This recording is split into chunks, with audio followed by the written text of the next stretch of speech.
Halo semuanya, hari ini kita akan membahas materi bab pertama pelajaran ekonomi di kelas 10.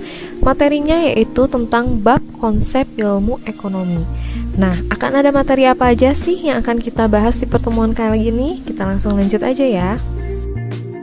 Jadi di pertemuan kali ini akan ada 4 pokok bahasan yang akan kita bahas. Yang pertama yaitu tentang ilmu ekonomi.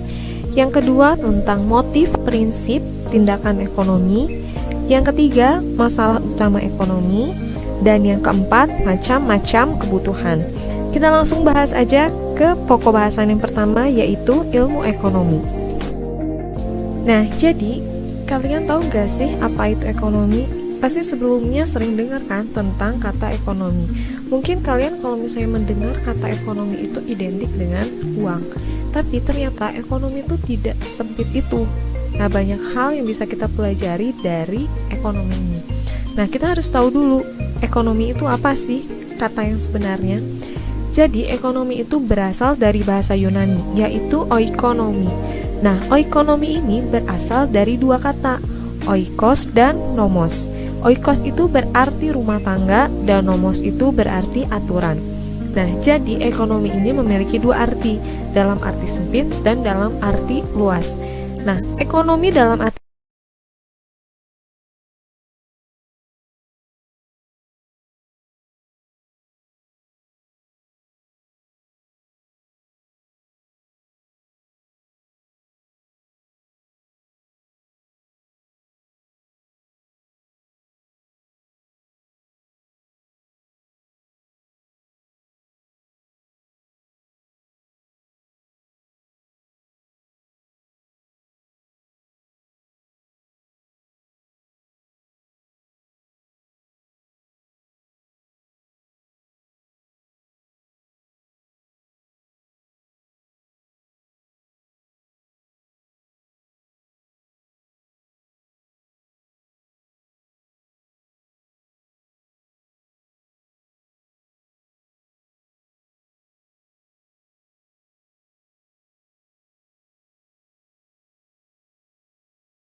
ya, dari sebelumnya bahan mentahnya itu terigu, telur, dan sebagainya.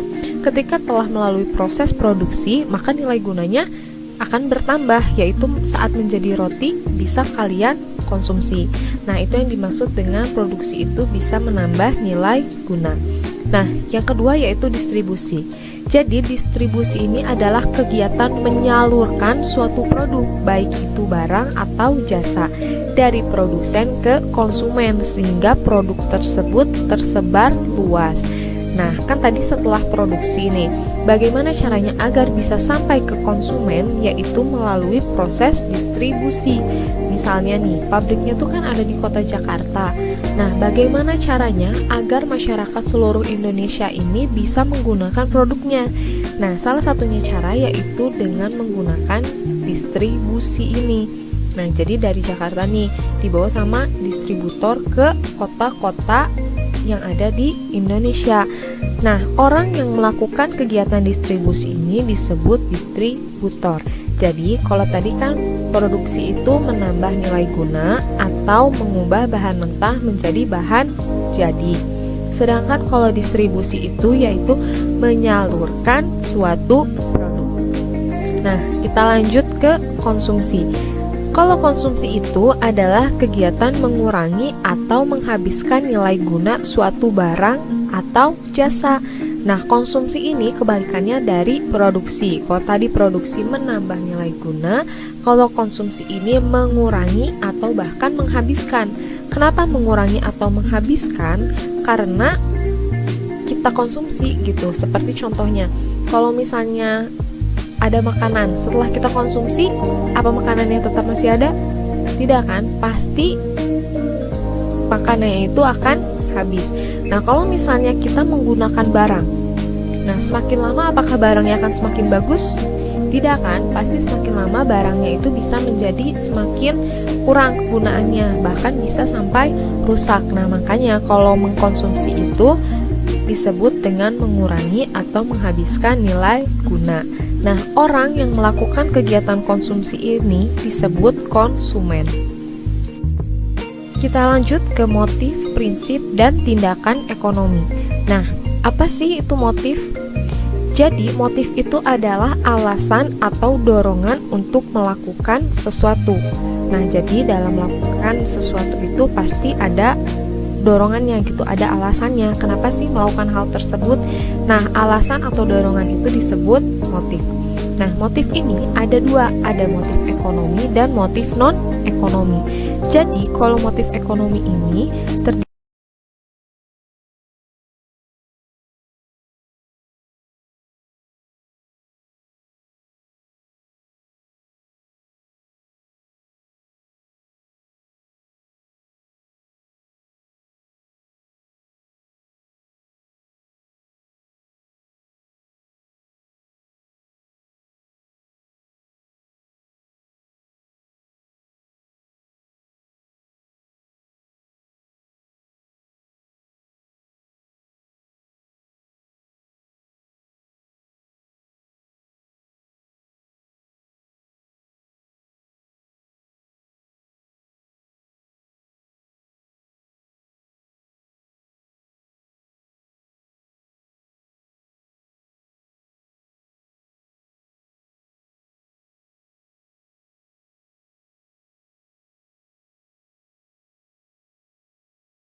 Ini adalah kesenjangan antara kebutuhan dan alat pemuas kebutuhan, sehingga ini menimbulkan masalah ekonomi gitu. Jadi kalau ditanya masalah ekonomi itu apa sih? Yaitu kelangkaan. Nah, jadi langka ini pasti kalian sering dengar kan, langka itu misalnya kayak barangnya tuh jarang gitu. Ketika kebutuhannya banyak, kebutuhan masyarakat akan suatu barang itu banyak, sedangkan barangnya itu hanya sedikit, sehingga tidak semua masyarakat bisa memiliki barang tersebut. Nah, itu disebut dengan langka. Jadi sulit untuk dicari, sulit untuk ditemukan. Nah, penyebab kelangkaan ini ada beberapa. Yang pertama yaitu keterbatasan jumlah benda pemuas kebutuhan.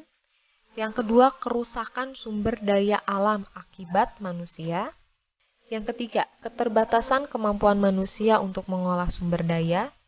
Yang keempat, pertumbuhan manusia lebih cepat dibandingkan kemampuan penyediaan sarana kebutuhan. Yang kelima, bencana alam. Yang keenam, perbedaan letak geografis. Yang ketujuh, pertumbuhan penduduk tidak seimbang.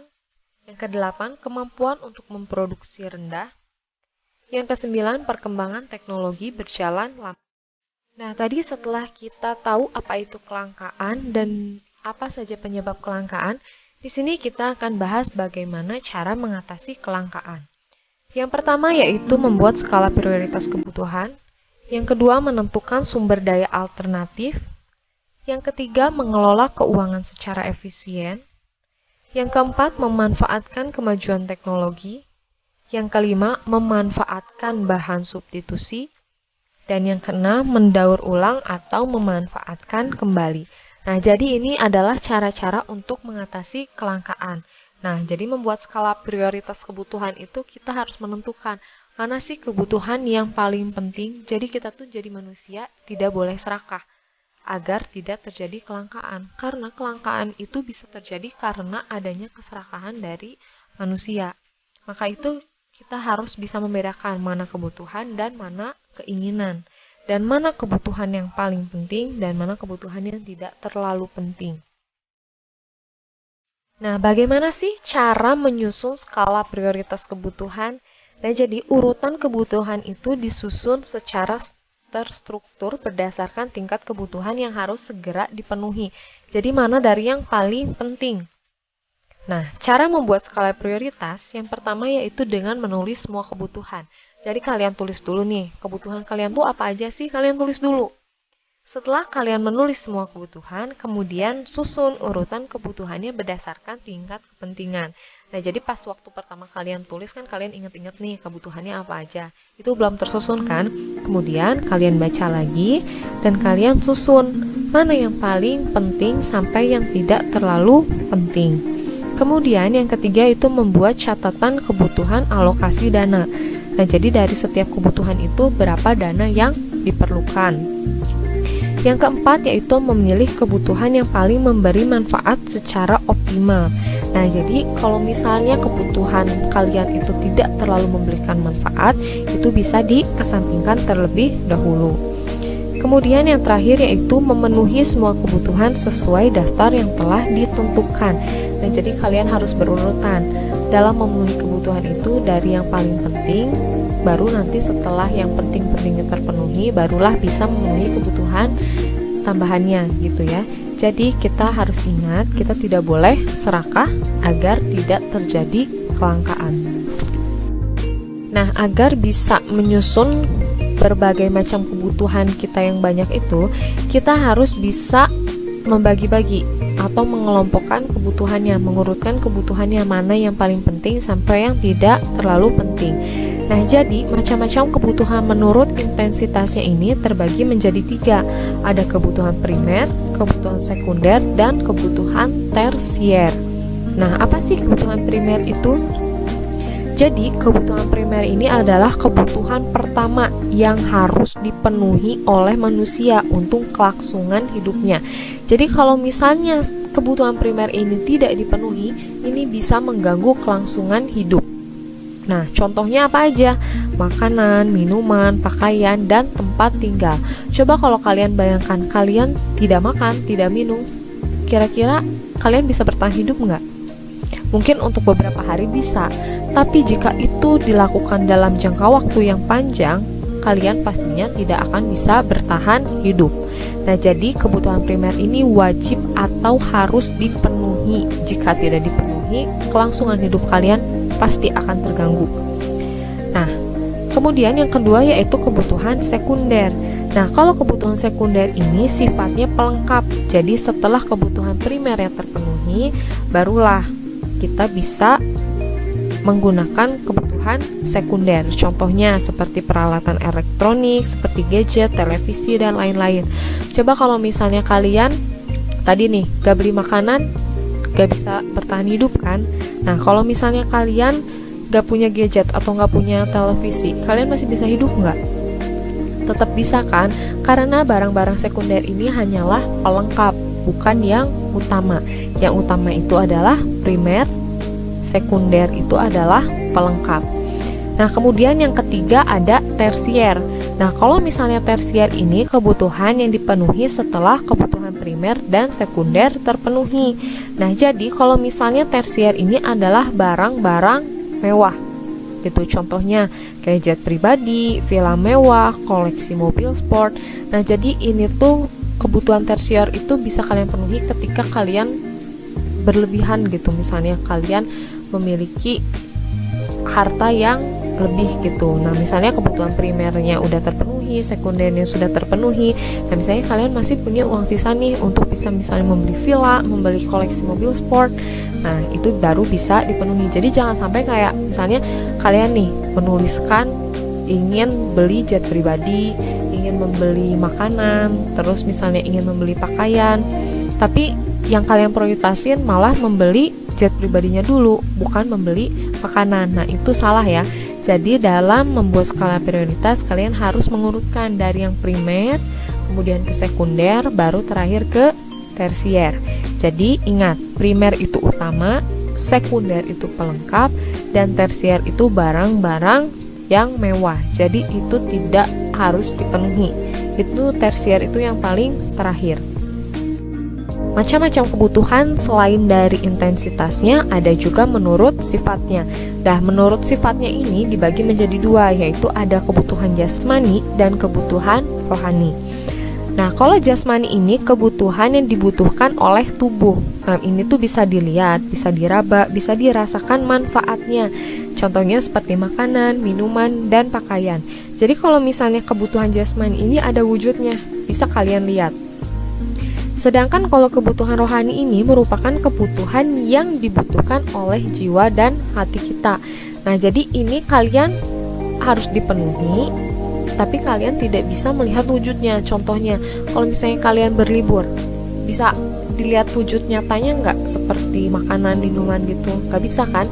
Tapi kalau misalnya berlibur itu bisa kalian rasakan. Misalnya dengan liburan kalian bisa mendapatkan kebahagiaan gitu. Nah, itu kebutuhan rohani ya. Jadi ingat, kalau misalnya menurut sifatnya itu ada dua, jasmani dan rohani. Kalau jasmani itu dapat dilihat, ada wujudnya. Kalau rohani itu hanya dapat dirasakan, tapi wujudnya tidak terlihat. Kemudian ada menurut subjeknya. Nah, kalau menurut subjek itu ada individu dan sosial. Nah, kalau kebutuhan individu ini merupakan kebutuhan yang dibutuhkan oleh masing-masing orang. Nah, jadi individu ini masing-masing orang gitu. Jadi setiap orang kebutuhannya pasti berbeda-beda, gak akan sama gitu. Nah, contohnya kalau misalnya dokter itu membutuhkan stetoskop, kalau misalnya pelajar itu membutuhkan alat tulis, petani itu misalnya membutuhkan cangkul. Nah, jadi ini individu kan berbeda-beda gitu, tidak bisa digunakan bersamaan.